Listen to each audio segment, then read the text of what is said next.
End of the Curse is amazing. This is such an incredibly strong start to the second season of The Golden Girls. This is the first episode, directed by Terry Hughes. It is amazingly funny, but it's also addressing a really important topic, and I think it does so really sensitively when it needs to, but injecting a lot of comedy to make it really easy to become so engaged in this story. So there will be spoilers from now as I talk about what happens in this episode and share some thoughts along the way. It starts off with something I'm not the biggest fan of, because they've decided to breed mink for their coats, and Rose asks if they have to kill them for their coats, and there's a little bit of comedy surrounding what would happen if they didn't kill them.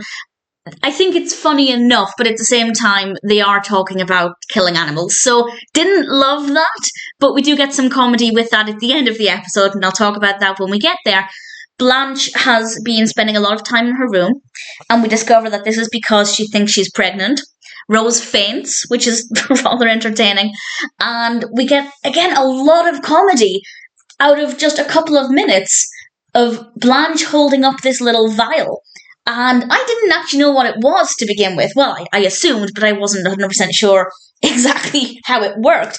And it turns out that 1980s pregnancy tests are completely different, or were completely different, to what they are today. I guess I kind of just assumed that whenever they were invented as they are today, or at least a variation on it, but it's actually quite different, and I did some Googling and got a bit of an education, so I really liked that. And Blanche is holding up this little vial, and Rose was amazing in this episode. She pointed out that it looked like a perfume sample, and then that she also had drapes the same colour, and I found it to be very entertaining. Things get a little bit more awkward, though, when Dorothy asks Blanche who the father is, and Blanche doesn't know, which is not the greatest. And we do have some slut-shaming in this episode, which isn't brilliant, although we do get a bit of comedy out of that again, and I feel like the comedy's always perfectly timed, though, and there is a quote from Rose that I want to share a little later on. But the point there is that there is definitely a little bit of awkwardness, but at the same time, I feel like Blanche sleeping with a lot of people was not treated in the way with judgment. I feel like if it was any other show, there might have been a lot of judgment there, but apart from a little bit from Rose, nobody was really judging her for that. They were more just saying, well, this is going to be a problem if you're pregnant because you don't know who the father is. So I like that there wasn't a significant amount of judging, but there definitely was a little bit of slut-shaming. And I will give the quote from Rose when we get there. Chronologically, it was towards the end of the episode. We then go back to the mink. They are absolutely gorgeous. They are so, so cute. I hope they were treated humanely when they were on set. I'm sure they were. They're really beautiful. And Blanche comes in all upset. She runs to her room and Dorothy is banging on the door, and Rose walks up to her and says, "She's in there."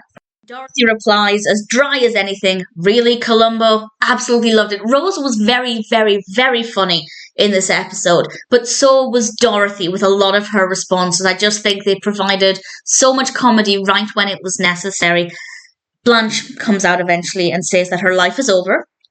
Rose thinks that it's because she's dying, and it turns out she's actually just entered the menopause. And this is when the slut-shaming comes in. I thought it was a little later on in the episode, but my timeline in my head isn't great. This is why I make notes. And Rose says, and I quote, and I want to say, first of all, I did find it funny, but at the same time, it is slut-shaming, and it's not great, because she said, and I quote, "I'm sorry for thinking all of those bad things about you when I thought you were pregnant, like what a slut you were for having all of those men." It's not great, but the reason I found it funny is because the word slut coming out of Rose's mouth is just baffling. It's just, she seems so pure and innocent, and for her to say words like this, and she does occasionally, but every time she does, it kind of throws me for a second, and it's so unexpected, but obviously not a great sentiment to have. They then support Blanche by taking her to see a psychiatrist because she hasn't been able to get out of bed, she can't stop crying, she is genuinely devastated, and what we have here is a really well-written, meaningful, moving conversation between Blanche and the psychiatrist, and she says at one point, "It means I'm not a real woman anymore." And I don't know if this is just Blanche, or if this is maybe attitudes in the 80s. I don't feel like, speaking as a 30-something, I don't think that when I enter menopause, I will no longer be a real woman. That's not really attitudes at least of my generation. In general, there may be some people who think that, but it's certainly not something that we tend to feel in my generation. I'm obviously speaking from my perspective only, but I don't know if maybe that has been a feeling of earlier generations, or if it is just a Blanche thing. I don't know. If anybody has any more information about that, please feel free to share. I'd be very keen to learn more about attitudes towards menopause at the time, but certainly within the context of this episode, it is only Blanche who feels like that, and the psychiatrist gave her some really good information. He asked her to question whether there's more to her than just sex appeal. And while she kind of thinks, yes, that is who I am, I think the psychiatrist was really good at helping her to look at things from different angles. It was genuinely a really moving and emotional scene, because I believed everything Blanche was feeling. I believed that she genuinely felt those things about herself. It wasn't just a woe is me pity party. I feel like she genuinely was depressed about this time in her life, and I think they did a really brilliant job of conveying that. We then have an amazing scene with all of the girls, and they're all talking about how menopause affected them. Blanche is clearly the last to go through it within this group, and then they started to talk about PMS and how they each had different experiences with that. And I love it, because yes, there are common experiences, as we have with Dorothy, who once a month would get angry and eat everything and feel cramps. And then we have, I think Rose was saying that she didn't really experience anything of that. And I love that. I love that it's highlighting that the experiences are going to be different for everybody, and that if you start menstruating later in life, that doesn't mean you're strange. If you don't experience cramps, that doesn't mean you're strange. And I love that. I love that we have these different perspectives, and they're talking about it so naturally, like it is a normal topic of conversation. But I think even in the 80s, this would have been something that I imagine, and I could be wrong, but I imagine not a lot of TV shows were talking so openly about these topics, and I completely applaud the show for doing this, not just because they've done it amazingly, but because they did it in general. But of course, they did it fantastically, with a lot of emotion, a lot of comedy to make it very memorable, and I think they did an absolutely incredible job. We then have the arrival of Dr. Parks, who comes to examine the minks, and we have an interesting contrast here, because the minks are too old to breed, but when we find that out, Blanche starts to flirt with Dr. Parks, and she realizes then that actually just because today has found out that she's entered menopause, she's still herself, and she still has the confidence within herself to be the person she's always been.